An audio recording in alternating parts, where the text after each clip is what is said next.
41편에는 이렇게 있어요. 내 친구 중에 나와 함께 떡을 먹는 자가 나에게 발꿈치를 들었습니다. 라는 말씀이 있습니다. 발꿈치를 들다라는 것은 히브리식 표현인데 어떤 의미냐면은 집에서 우리 짐승들을 기르잖아요. 그죠? 그 짐승들이 뭐 염소든 아니면 말이든 근데 그 짐승들이 주인을 못 알아보고 뒷발을 들어서 주인을 차는 거예요. 자, 그것을 가지고 아주 신실한 관계에서 누군가를 배신할 때 발꿈치를 들었다라는 이렇게 어구를 씁니다.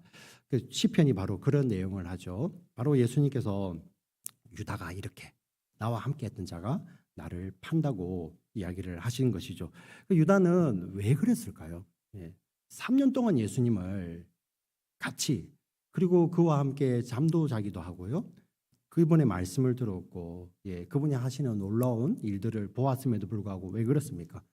근데 요한복음에 보면 이렇게 이야기를 하고 있어요. 요한복음에 그가 뭐 했다고요? 그가 돈을 더 사랑하기 때문이라. 그는 돈깨를 맡은 자라. 그는 도적이라라는 표현까지 씁니다. 돈을 더 사랑하는 것. 세상에서 돈은 근본적으로는 이렇게 악한 게 아니에요. 돈 자체는요 재화잖아요. 수단이잖아요. 우리가 살아가는 수단이잖아요. 하나님께서 주신 거잖아요. 일반 은총 가운데.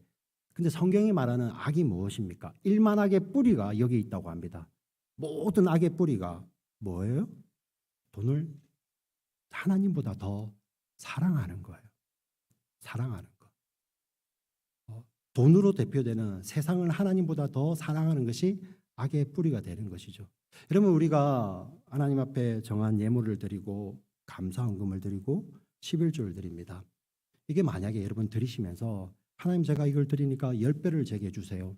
100배를 주세요. 마치 로또를 구입하듯이 아니면 여러분들 펀드에 가입하시듯이 그렇게 그것을 사실 이렇게 드린다면 여러분 좀 생각해 보시면 좋겠습니다. 그런데 동시에 내가 하나님을 사랑한다.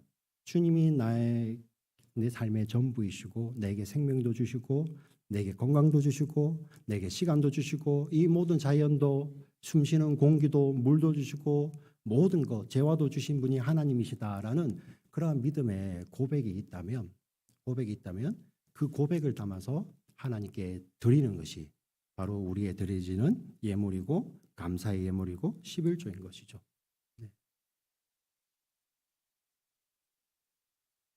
세상 사람들은 사실 그 돈 때문에 사람도 죽이잖아요. 그 돈의 힘이 그렇게 강한 거예요. 근데 그 힘, 세상의 힘으로는 절대 끊을 수 없는 그 힘을 예수 그리스도의 복음이 들어와서 사실 교회라는 것이 너무 놀라운 것 아닙니까? 다른 곳에 가서 봉사하면 대가라도 주어지잖아요. 그런데 교회는 어떻습니까? 그런 것 없이 드리면서 섬기잖아요. 왜 그렇습니까? 그게 우리의 신앙의 고백이 있기 때문입니다. 유다는 그게 없었던 거예요. 돈보다 주님을 더 사랑하니까. 그래서 자기의 길을 갑니다. 그리고 베드로가 깨달은 것입니다. 물론 성령께서 깨닫게 하셨겠죠. 더 근본적인 것은 이미 예수님께서 십자가에 달리기 1000년 전에 다윗의 시편을 통하여서 이미 다 예언하셨다는 거예요. 제가 아까 말씀드렸던 41편도 다윗의 시편이고요. 오늘 읽게 될 것입니다. 우리 20절 말씀을 같이 읽어보겠습니다. 20절 말씀 같이 읽습니다. 시작. 시편에 기록하였으되 그의 거처를 황폐하게 하시며 거기 거하는 자가 없게 하소서 하였고 또 일렀으되 그의 직분을 타인이 취하게 하소서 하였도다. 네, 여기도 시편에 기록하여져 다윗의 시편입니다. 앞에 그의 거처를 황폐하게 하시며 거기 거하는 자가 없게 하소서라는 시편과 그의 직분을 타인이 취하게 하소서라는 시편입니다. 앞에 시편은 시편 69편 25절 말씀을 인용하는 것이고요. 뒤에 시편은 시편 109편 8절 말씀을 인용하는 말씀입니다. 둘 다 다윗이 이러한 상황에서 하나님 앞에 노래를 합니다. 의인이 까닭 없이 고난을 당하는 거예요. 의인이. 근데 악인들 사이에 둘러싸여 있어서 그 의인이 까닭없이 고난을 당하며 의인이 대항하지 않습니다. 뭐 하고 있냐면은 하나님 앞에 탄원해요. 하나님 앞에. 예수 잘 믿어도요. 중간에 뭐 주변에 별의별 이상한 사람들이 꼬일 수도 있어요. 예수 잘 믿어도 자기가 이상한 사람이 될 수도 있고요. 그 문제는 뭐냐면은 그 차이는 뭐냐면은 하나님 앞에 가서 부르짖는 거죠. 탄원하는 거죠. 예. 하나님 앞에 가봐야지. 하나님 앞에 가봐야지. 예. 왜 그걸 사람에게 가져가서 막 이야기를 합니까? 사람이 그걸 들어주면 그게 풀리나요? 오히려 더 나빠지지. 하나님 앞에 가서 단언을 하는 겁니다. 그러면 하나님께서 보여주시죠. 네. 네가 이상한 사람이야 하고.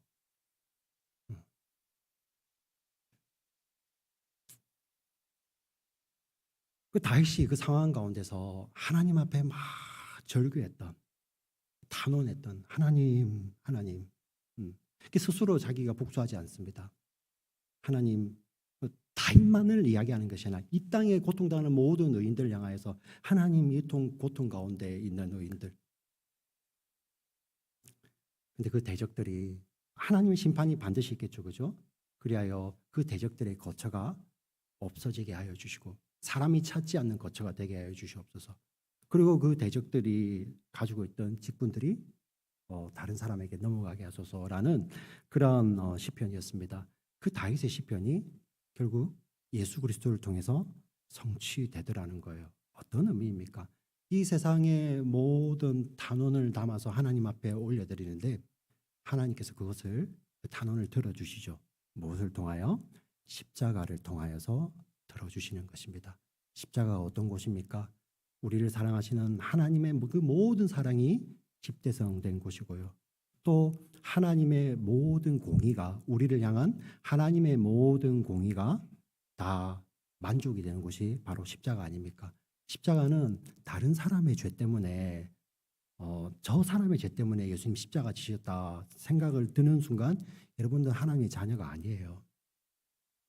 그 십자가를 바라볼 때 인류의 모든 죄가 보이고 동시에 그 십자가에는 누구의 죄가 보여야 됩니까? 나의 죄예요. 예.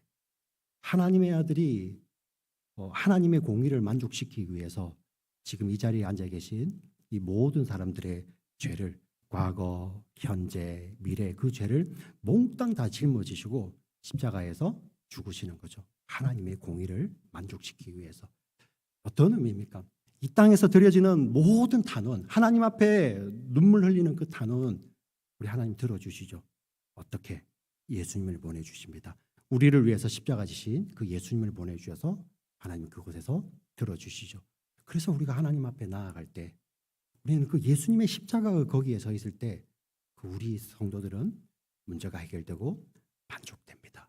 그래서 나는 예수님으로만 십자가로만 살기를 원합니다라고 기도할 수 있는 것이죠. 사랑하는 우리 성도 여러분, 우리도 이와 같이 정말 하나님 앞에 나와서 기도할 수 있잖아요. 이번 이제 여름이 되었습니다. 휴식도 많이 필요합니다. 예. 근데 우리가 정말 기도가 회복되었으면 좋겠어요. 기도 왜 합니까? 하나님을 신뢰하기 때문에 기도하지 않습니까? 예. 그분이 우리의 기도를 들으시기 때문에 기도하죠. 그래서 기도하면 기도할수록 우리는 더 하나님께 가까이 가잖아요. 네. 더 신뢰하잖아요. 그리고 더 신뢰하면 더 신뢰할수록 우리가 기도하지 않습니까?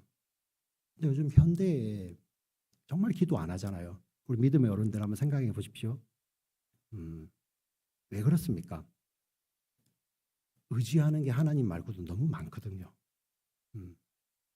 그래서 기도하셔야 됩니다. 간절히 기도하셔야 됩니다. 간절히.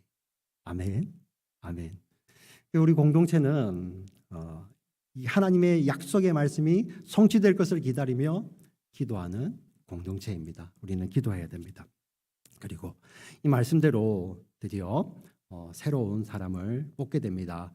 우리 21절, 22절 말씀을 같이 읽어보겠습니다. 21절, 22절 같이 읽겠습니다. 이러함으로 요한의 침례 침례로부터 우리 가운데서 올려져 가신 날까지 주 예수께서 우리 가운데 출입하실 때에 항상 우리와 함께 다니던 사람 중에 하나를 세워 우리와 더불어 예수께서 부활하심을 증언할 사람이 되게 하여야 하리라 하거늘.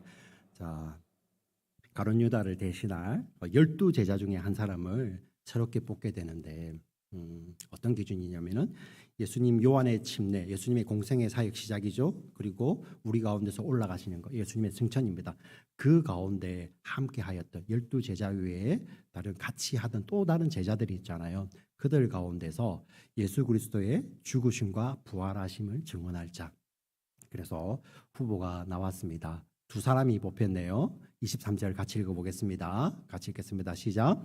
그들이 두 사람을 내세우니 하나는 바사바라고도 하고 별명은 유수도라고 하는 요셉이요 하나는 마띠아라. 아멘. 두 사람을 내어왔는데요. 한 사람 요셉 그리고 또 한 사람은 마띠아입니다. 근데 요셉에게는 이름이 두 개가 더 있네요. 바사바. 바사바는 안식일의 아들, 안식의 아들이라는 뜻을 갖고 있고요.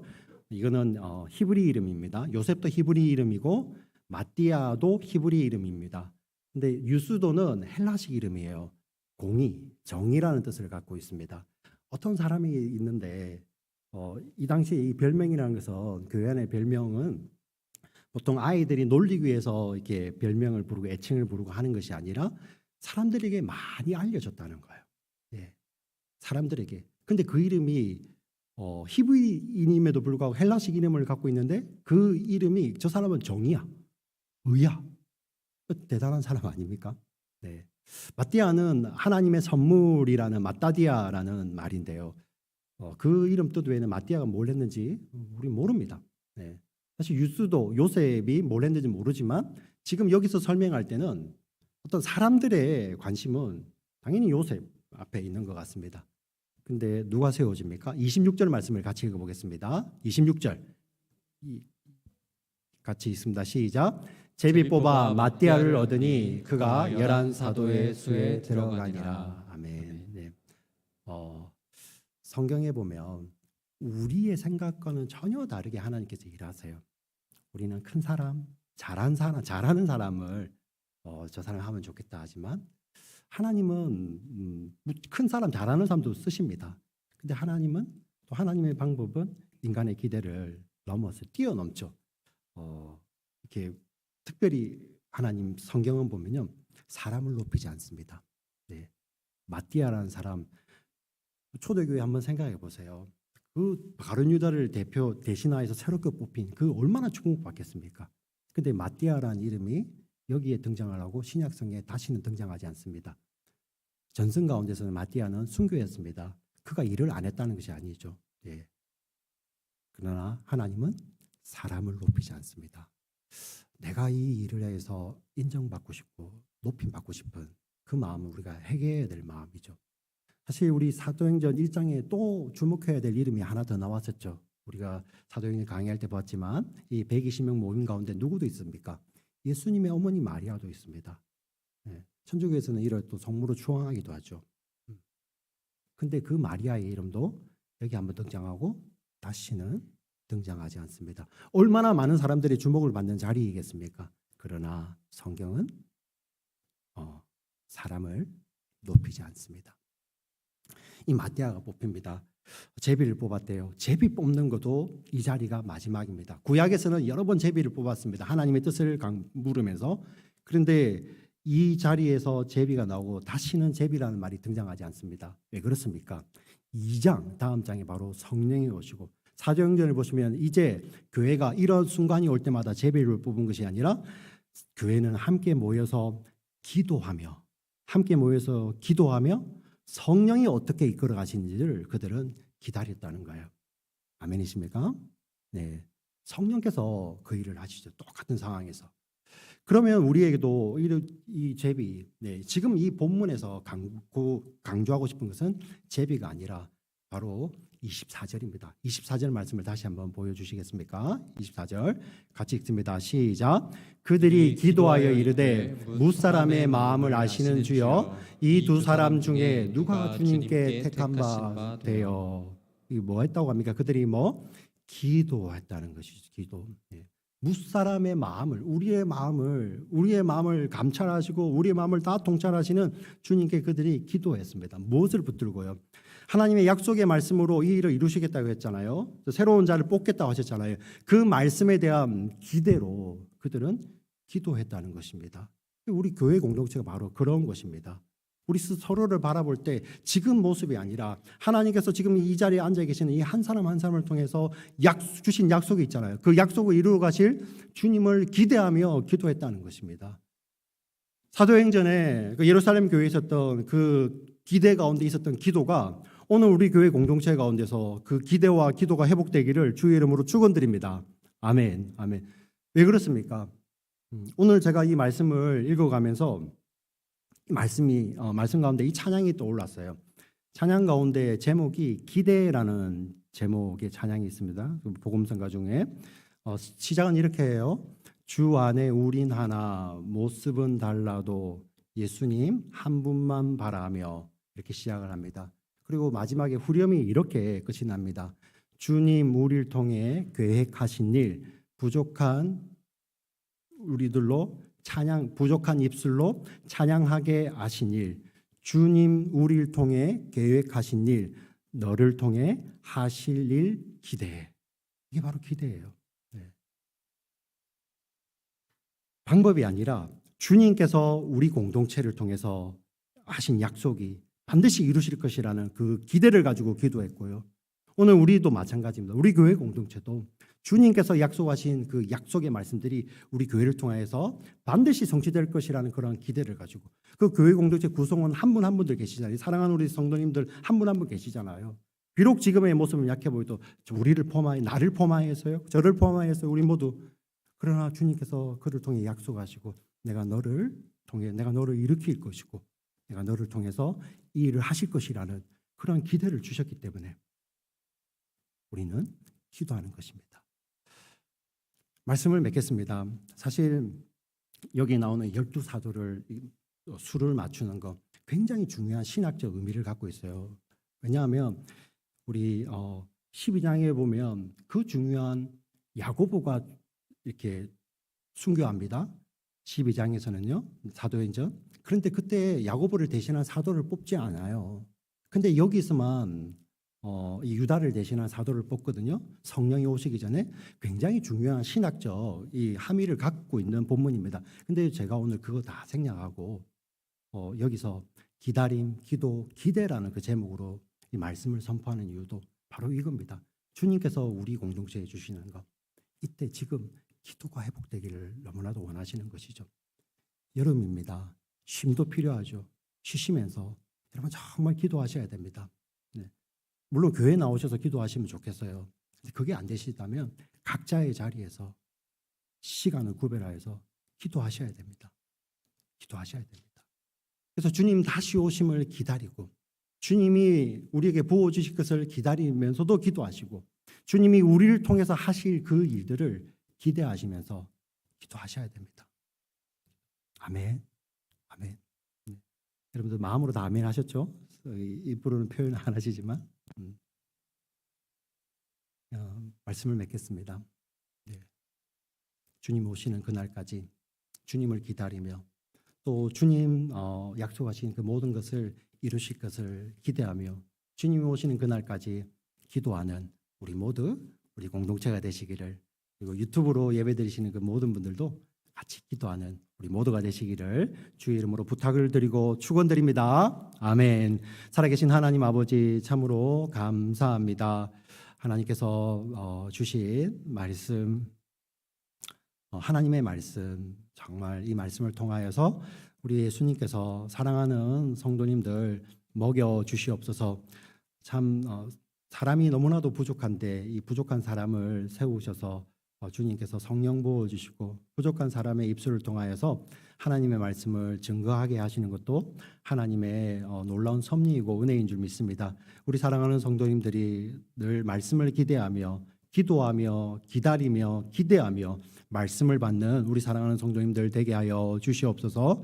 이 더운 여름 지날 때 저희들 삶의 휴식도 필요하지만 영적으로 주님과 더 가까워지는 이렇게 놀라운 여름 시간이 될 수 있도록 하나님 이끌어 주시고 우리로 더 기도하게 하여 주시옵소서. 우리를 사랑하시는 우리 구주 예수 그리스도의 이름으로 감사드리며 기도드립니다.